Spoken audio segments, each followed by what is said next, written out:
대경 월드 휴먼 브릿지가 이제 8살이 되었습니다. 시작은 어떻게 하신 건가요?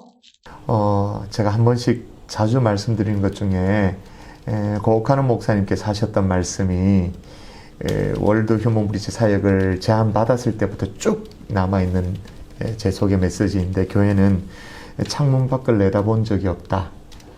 교회 안에서만 우리끼리만의 예배고 우리끼리만의 은혜고, 그렇지 교회 밖을 한 번도 내다본 적이 없다라는 것들이 마음속에 계속 남았는데, 월드 휴먼 브릿지 사역을 소개받고 조금이라도 이제 창문 밖을 내다볼 수 있는 교회가 된 것 같다라는 생각이 들어서 참 감사하죠. 경산 월드 휴먼 브릿지에서 대경 월드 휴먼 브릿지로 이름을 변경하셨어요. 어떤 이유인가요? 예, 뭐 이름의 변경에서 다 감을 잡으셨을 텐데, 경산 월드 휴먼 브릿지라고 하면 경산에 갇히는 감이 없지 않습니까? 근데 우리 사역의 바운더리가 경산뿐만 아니라 경북을 아우를 때도 있고, 또 경산은 또 지리적인 위치가 대구와 인접해 있기 때문에, 예를 들면 우리가 뭐 모아사랑 태교음악회를 한다, 사랑의 보따리 사역을 한다, 사랑의 쌀 나눔을 한다, 또 뭐 지역사랑 착한 소비 캠페인 이런 것들을 한다라고 했을 때, 그 수혜자들이 경산에만 있는 게 아니거든요. 대부분이 또 대구 행정구역으로 대구 지역, 또 가까이는 청도, 영천, 경북 지역까지 확대되어지기 때문에, 그래서 경산 월드 휴먼 브릿지라고 좁은 틀에 갇힐 것이 아니라 조금 넓히면 좋겠다. 그래서 대경, 대구, 경북, 대경 월드 휴먼 브릿지로 변경하게 되어졌고요. 코로나19로 인해 대면 활동이 쉽지 않았을 텐데 여러 나눔을 진행하셨습니다. 어려움은 없으셨나요? 딱 요맘때인 것 같아요. 부활절 앞두고 요때 정말로 대면 사업은 어려워졌지만 전국적인 네트워크가 생긴 것에 대한 감사. 물론 뭐 월드 휴먼 브릿지가 전국적인 네트워크 안에서 유기적인 사역을 감당하지만, 어떤 한 지역에, 대구와 경북 그 지역에 확진자가 막 쏟아붓듯이 나올 때, 그때 정말 실업 청년들을 위해서 울산 지역에서, 또 안양에서, 또 코호트 격리 중에 있는 요양시설을 위해서 성남에서, 또 집배원 마스크 지원을 위해서 서울에서, 또 손소독제 지원을 위해서 부산에서, 경산 한 군데만을 위해서도 이렇게 네트워크가 마련되어져서 서로 돕고 지원하고, 그런 것들을 보면 대면에서 사역하는 건 어려웠지만 훨씬 더 NGO가 가져야 될 성격이 극대화되어지는.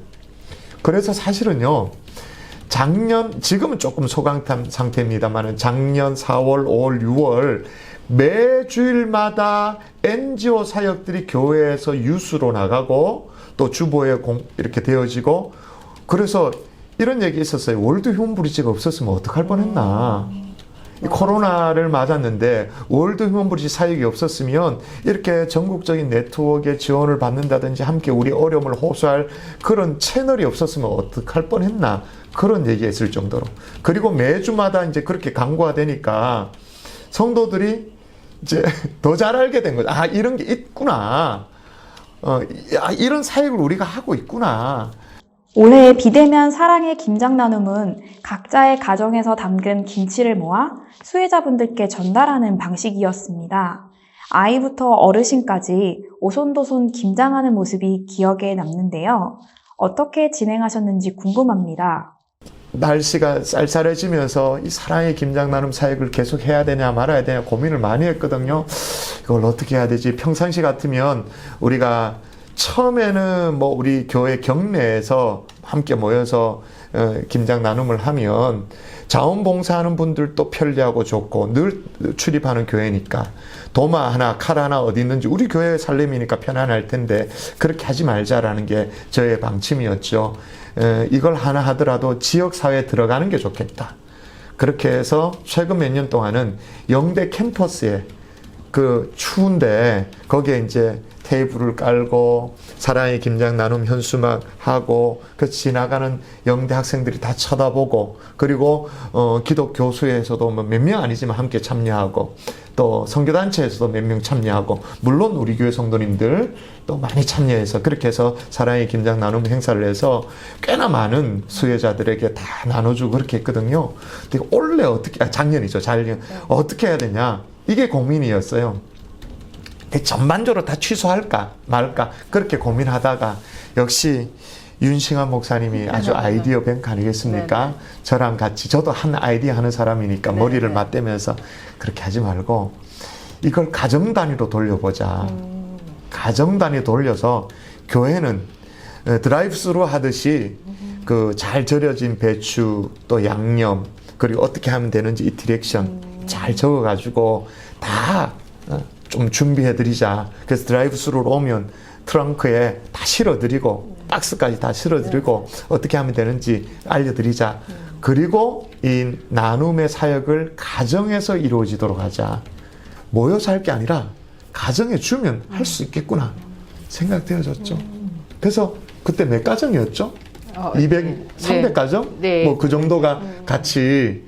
근데 재미난 건 뭐냐면 그렇게 해주니까 함께 모여서 사랑의 김장 나눔 할 때는 주로 자원봉사하는 분들이 주부였어요. 낮에 시간에 있는 분들. 그렇죠, 맞습니다. 네. 근데 이걸 배달해 가도록 그렇게 하니까 각자 각 가정에서 하니까 엄마와 아빠와 아이들이 함께하는 그 장면 그것도 역시 인증샷 올려주라고 그렇게 했거든요. 그러니까 정말 좋은 장면 아름다운 장면들이 많이 올라왔죠. 그래서 생각의 변화가 필요한 것 같아요. 그러니까 대면이 어려우니까 나눔이 어렵다 그게 아니라 지금 오디오 방식으로 지금 뭔가 잡지를 만들어내고 하듯이 전환을 하면 분명히 길이 있다. 그렇게 생각되죠. 매년 진행하는 사랑의 헌혈은 교인뿐 아니라 지역 주민들도 동참한다고 알고 있습니다.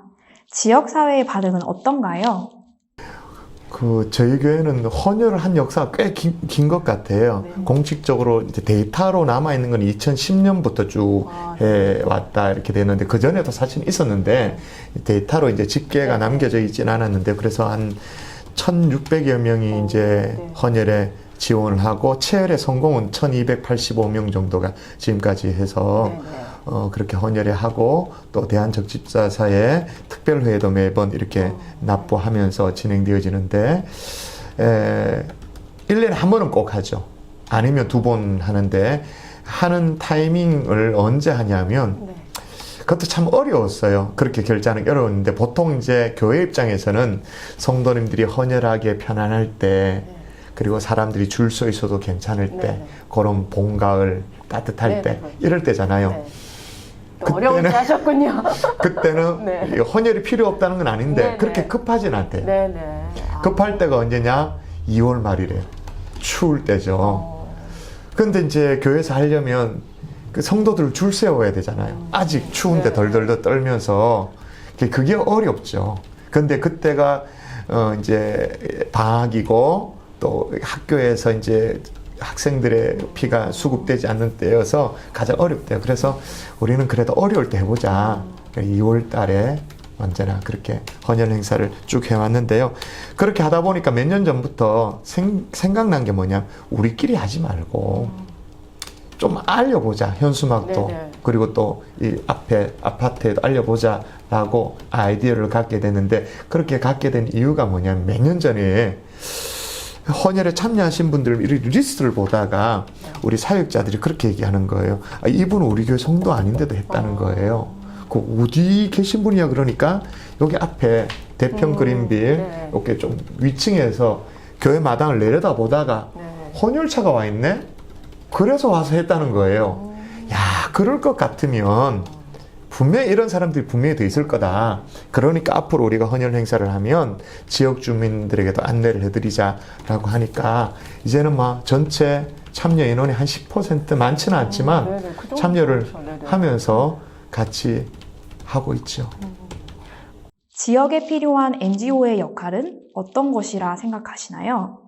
지역적인 어떤 NGO 역할에 필요가 있다라면 계속적으로 뭐랄까요? 이 NGO 사역을 성도들에게 알리는 역할. 아직까지도 이 지역에는 이 NGO 사역이 뭔지를 잘 모를 때가, 이해도가 낮을 때가 있어요. 그런 부분에 있어서 일단은 먼저는 NGO 사역에 대해서 성도들이 함께, 지역 주민들과 함께 공유하고, 그 다음에 수혜자들을 잘 발굴하는데 뭐랄까요, 차상위 계층이라 그래야 될까요, 복지의 사각지대에 있는 그런 사람들을 잘 발굴해서 정말 복지의 사각지대가 없도록 교회가 또 NGO 단체가 할 수 있는 그게 정말 간지러운 부분을 긁어주는 데잖아요. 그런 역할들 우리가 계속적으로 해야 되겠다 생각됩니다. 비대면 김장 나눔과 사랑의 헌혈, 지역사랑 착한 소비 캠페인까지 코로나19 상황 속에서도 많은 나눔 활동을 이어가셨는데요. 앞으로의 운영 계획에 대해 말씀해 주세요. 한국교회가 작년 지나오면서 온라인 사역이 과연 성경적인가, 또 뭐 꼭 대면 예배를 드려야 되는가, 뭐 이런 부분에 대한 논쟁이 좀 많이 있었지 않습니까? 그런 생각을 했죠. 이런 논쟁은 이제 소모적이다. 네. 중요한 건 차가 가는 거다. 엔진으로부터 동력을 얻든 아니면 배터리부터 동력을 얻든 동력을 얻어서 차는 움직이는 게 사명이다. 마찬가지로 교회도 주님의 사명을 감당하는 게 중요하다. 그게 온라인 사역을 해서 감당하든 아니면 대면 어떤 예전 방식으로 해서 하든 중요한 것은 주님의 지상 사명을 잘 구원하고 이웃을 돌아보는 그런 사역을 감당하는 것이 중요하다라고 생각해서 우리 사역자실에서는 계속 던져놨어요.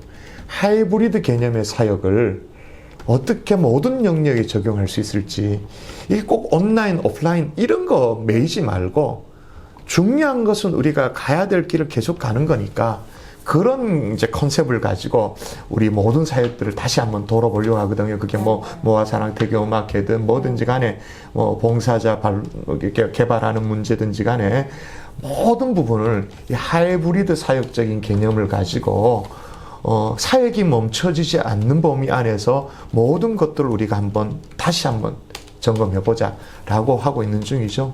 그래서 뭐 지금 이 비대면이냐 대면이냐 이건 중요하지 않을 것 같아요. 어떤 부분에서의 이 사역적인 신경을 잘 찾아내서 사명을 계속 감당하느냐, 그게 중요한 것 같아요. 그 중에서 중점적으로 진행하고 싶은 사업이 있을까요? 우리가 꿈꾸는 밥, 네네. 그리고 우리 적어도 몇 명 도와줬죠? 지금 보통 1년에 한 40명. 40명 정도를 꾸준히 밥을, 네. 그죠? 그런데 2022년 되어지면 네. 무상급식이 터지잖아요. 네네. 그래서 이제 이게 의미가 없어진 거예요. 다 무상으로. 꿈꾸는 밥은 이제 학교에서 급식이 어려운 네네. 아이들 밥값을 대신해주고 이런 사역인데, 그래서 이제 저희들의 관심 뭐냐면, 코로나 상황 속에서 학력 격차 뭐 이런 얘기를 많이 하지 않습니까? 그래서 밥은 정부가 대주니까 네. 학력 격차를 메꿔주는 것들을 우리가 하면 좋겠다. 교육 지원 사업. 예. 네. 그렇게 하면 좋겠다. 그렇게 해서 네네. 일단은 우리가 교회 내적으로는 우리 월드 휴먼비치 사역은 아니지만 교회 내부적으로는 장학 사업을 전환했어요. 네네. 예전에 우리 장학 헌금을 하면 아이들에게 장학금을 주지 않습니까? 네네. 뭐 대학생들에게 학비를 주고 중고등부 아이들에게 주고 뭐 이렇게 또 특별한 논문 이렇게 있으면 네네. 더 이렇게 주고 이렇게 했었는데, 장학 사업을 그거는 일부 축소하고 네네. 어떻게 바꿨냐면 야학 사업으로. 예전에 야학 네네. 그 시대 아니죠? 저는 약간 그 시대입니다. 네네. 야학. 그래서 온라인 야학의 개념으로 네. KT에서도 뭐 그런 거 뭐 네네. 홍보했듯이 네네. 그런 걸 하자. 사실은 돈 얼마 이렇게 지원보다는 네. 이게 학업을 가능할 수 있도록 도와주는 게 네네. 중요하고, 더 중요한 그렇게 연결되시면 멘토가 생기는 거 아니냐. 네네. 다 외로운 시대인데, 네네. 다 갇혀있는 시대인데, 그런데 형님이 생기고 누님이 생기고 네네. 언니가 생기면 얼마나 좋은 거 아니냐. 그런 이제 각도로 장학 사업을 조금 전환시켰는데요. 네네. 또 NGO 사역 가운데 이 꿈꾸는 밥 사역도 약간 그렇게 네, 전환해서 네. 스마트 교육 사업 이런 쪽에 네. 기초 학년을 높이고 학력을 좀 높이고 교육의 기회가 또 적은 쪽 있지 않습니까? 그리고 어떤 뭐랄까 이 뭐가 액세스가 안 되는 다 이 온라인 인터넷 이 교육 자체가 접촉이 어려운 그런 아이들을 발굴해 가지고 돕고 꿈을 발견하도록 하고 또 멘토링하는 그런 사역들을 그건 또 네네. 집중적으로 해야 되겠다 생각하죠. 네. 대구 경산 지역 후원자분들의 끊임없는 응원과 봉사자분들의 열성적인 참여 덕분에 다양한 나눔이 이루어졌습니다. 이분들께 전하고 싶은 말씀 있으신가요? 봉사자 덕분에 하는 사역이죠. 그죠? 교회 목사가 뭐 또 유불나서 하는 것도 아니고 교회 재정이 많아서 하는 거 아니고 한 분 한 분 때문에 요즘 뭐 증권가의 동학혁명 뭐 어쩌고저쩌고 얘기하는데 그건 유도 아닌 거고 정말 하나님의 선한 사업은 정말 자원봉사하시는 분들, 물질로, 시간으로, 몸으로 때우는 그 모든 분들, 그런 분들의 열정적인 참여 덕분에 우리 월드 휴먼 브리지 사역이 세워지고 있다. 그렇게 말씀드리고 싶습니다.